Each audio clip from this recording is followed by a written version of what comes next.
All right, let's look at question 37, 38. From here, you see that we asked to find angle QTN. From here, we have that this is where we are looking for the T. Now, this is our M, this is 34. Now, these two sides, this up here will be 34 because same angle formed at the same segment.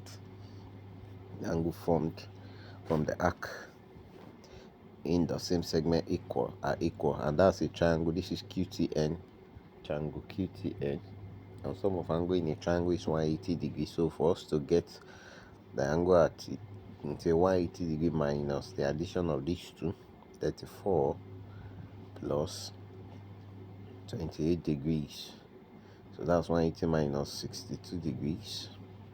So when we subtract it, you get 118 degrees. So angle at T is 118 degrees, which is option D.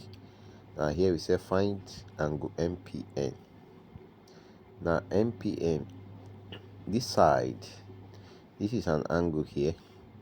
In that triangle is an exterior angle to that triangle PQM, and the sum of exterior angle here is equals to the sum of the two opposite interior angles facing it.